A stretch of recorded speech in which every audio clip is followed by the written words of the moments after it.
Welcome to an introductory talk on context switching. Hope you all know about the life cycle of a process and various state transitions which a process might undergo during its execution.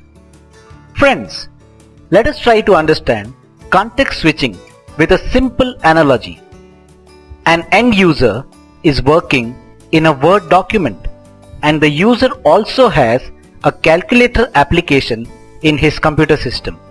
Well, while editing the Word document, let's say user has to do some calculation. User suddenly switches to the calculator application and completes the intended calculation. Interesting. What would happen to the Word document?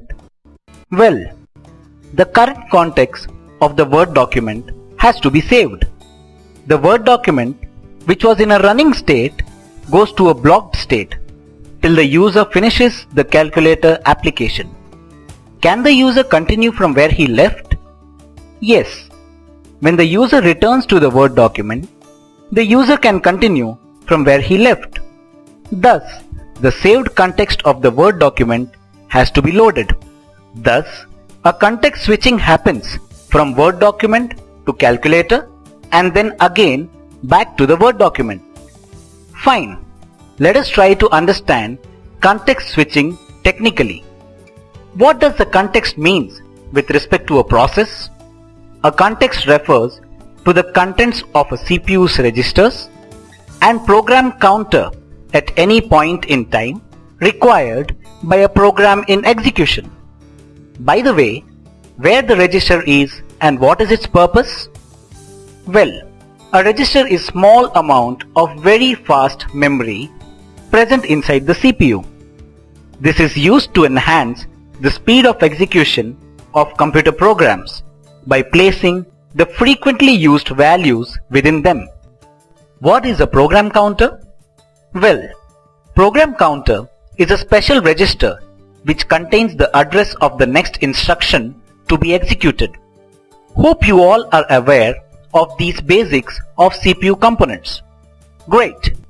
Then what a context switching is all about? The process of storing and restoring the state or context of a CPU such that multiple processes can share a single CPU resource is called context switching. Fine. What kind of operating system has this ability? A multitasking operating system has this ability, which stops running process and starts running another, resulting in a context switch. Yes, the context switch is an essential feature of a multitasking operating system. What a multitasking operating system is?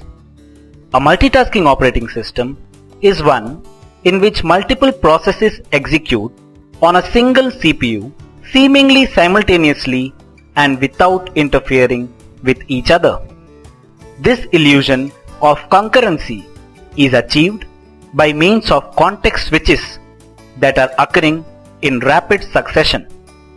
Would there be any interference between processes possible? No.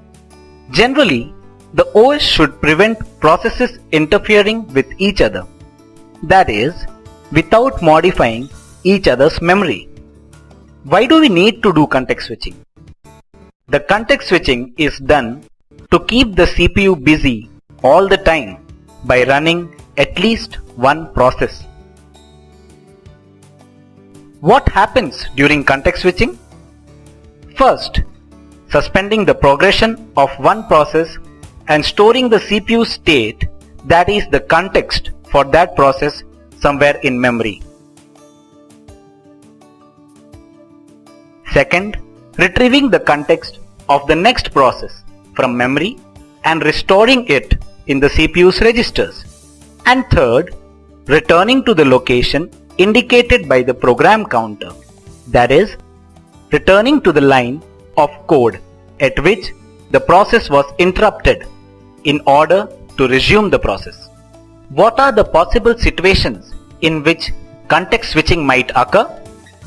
First, when a process issues an input-output I/O request wherein the process goes from run to blocked state. Second, when a process is interrupted by some other process. In this case, the transition would happen from run state to ready state. Third, when a process finishes an input-output, blocked state to ready state. Fourth, when a process terminates its execution, running state to terminate state. Seems to be that context switching is computational intensive, is it not? Yes, context switches are usually computationally intensive.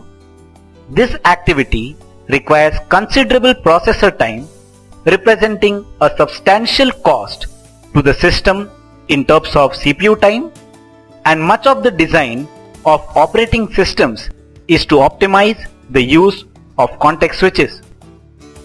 Good. Would you like to know some equivalent terms for context switch? A context switch is also called as a process switch or a task switch.